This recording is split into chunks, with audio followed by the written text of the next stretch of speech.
Hello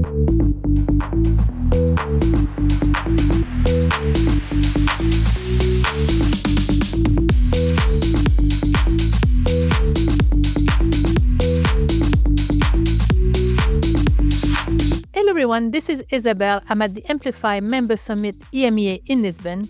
And today I'm joined by the one and only Pascal Menezes. He's the CTO of Mplify. Pascal, welcome to my hot seat. Isabel, always a pleasure. So Pascal, I think you will agree everyone's rushing and racing to build AI infrastructure. Why can't providers win big AI deals on their own anymore? Because AI has very different stakeholders now. Before you think about business workloads, they were, had to do with real-time media workloads and really mission-critical kind of workloads that were kind of more front office, back office.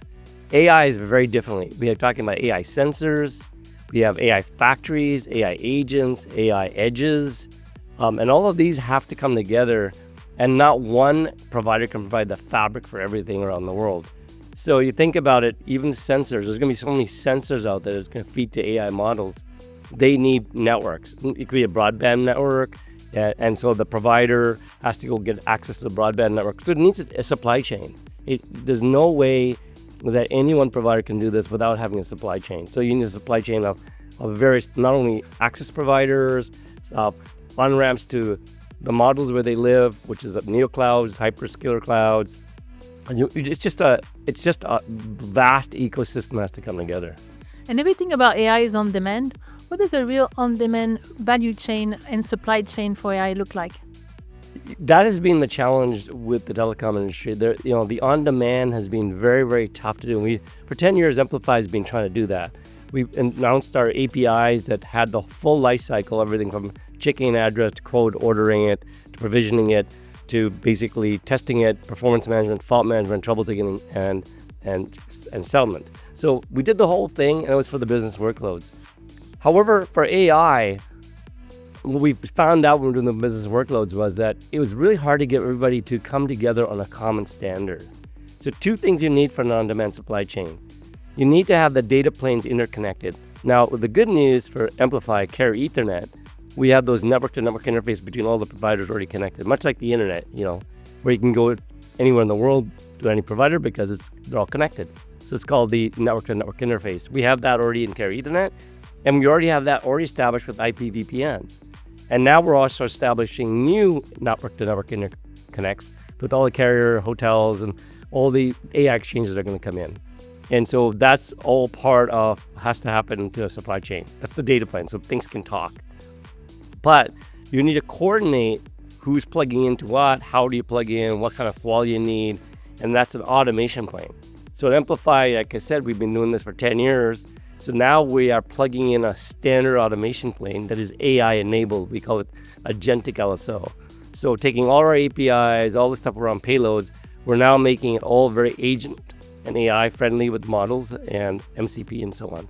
So we believe that will enable the automation plane to be standardized and a data plane already established and expanding, and together an on-demand supply chain can occur. And I've heard that Mplify is pushing for the federation model. Why do you think this is the winning model for AI? Because as we talked about this on-demand supply chain, in the past, like you look at the airlines, there has to be some kind of clearinghouse that has to coordinate between all the providers. No one likes that because no one wants a clearinghouse in between their transactions. What we're doing in Mplify, we're doing something a little different. We're creating a members federation directory or catalog, which lists every member, what they do, and more importantly, that automation plane is software. Because it's software, it's changing all the time and has different releases. So the catalog stores for every member in real time what software versions they're supporting in the automation plane, what functions of the automation plane they're doing. And so any member through AI agents can look up the catalog and say, oh, I need 100 gigabits in Europe for Carrier Ethernet, and I need it these locations roughly. And my automation plane is version 5, and I need quote and addressing and ordering. Who can do it? And so the catalog comes back with all of the members that can potentially do it. And then that buyer goes directly to each member and starts querying with their agents, AI agents, with the API I talked about, quote order, and ask the actual questions, like actual address, here's actual details of the quote, and get a price quote. And then if they agree, they can order right away. So they bypass the catalog. They go directly to each other. That's really exciting and complex. So a lot of exciting times ahead for you and your group. Thank you so much for a great interview. Well, thank you, Isabel. Everyone, thank you for watching, and until my next Mplify Hotshot.